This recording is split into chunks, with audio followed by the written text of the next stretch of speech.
Hello, Leo Sings. I'm sure you're having a fantastic conference. I was in 2 of the previous Leo Sings conferences, and that was a really, really nice learning experience for me.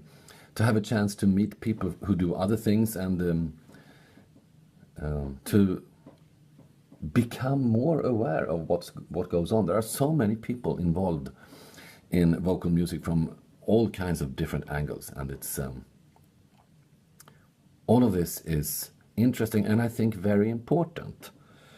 I think what makes this whole thing interesting is the combination of different types of, you can call it networks if you want, schools, groups, choirs, organizations. All of this is like a big organism somehow. For me, it started, I think, when the real group was in the Academy of Music in Stockholm. Then we got to know a lot of other musicians, and I think the musician's approach is about exchange. You sing something and express something with yourself and with your music, and then you get a response from somebody else.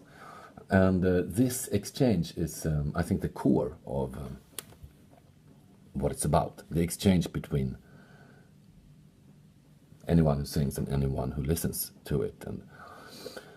And we got lots of help from the organizations in Sweden. And many times this happened just by chance. We got a concert or a performance to sing at the dinner party for all the producers, the local producers for a big state-sponsored organization that produces concerts in small towns. And after this dinner party gig, we got many gigs in the small towns.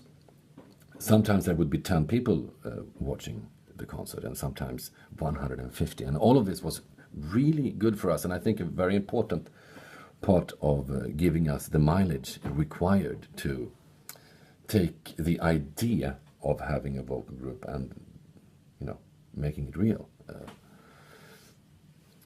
It's a big step to make it professional. You need to say no to a lot of things. You have to close a lot of doors. And to be able to do that, you need some kind of mileage.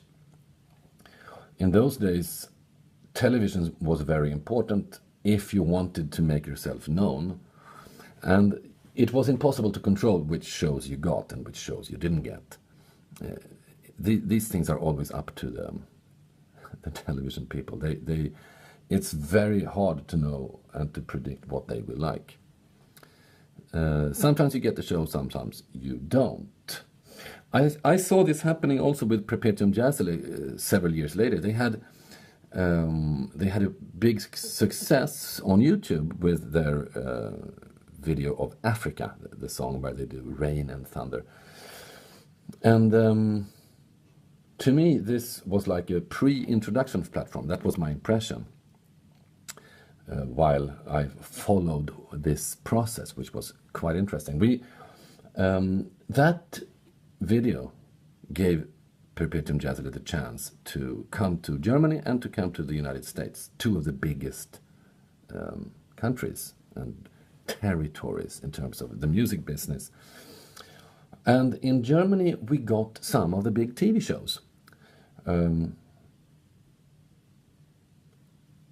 Piece of advice: don't worry about the quality of those shows.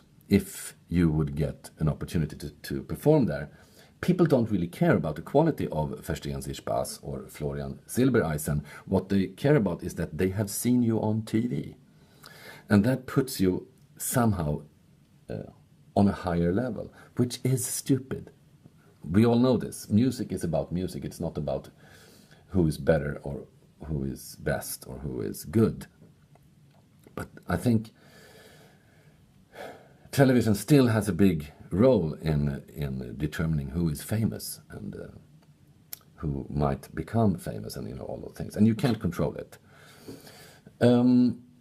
I think that's perhaps my most important experience, that you can't control fame, you can't control these things. All you can do is make your music and interact with other people. Ask them what they do. Take the opportunity as at conferences like LEOsings to become aware of all the other people and all these things that is happening while we are doing our music. And there are so many people doing things at the same time. I hope any of this is helpful. Have a great conference and hope to see you soon. Bye.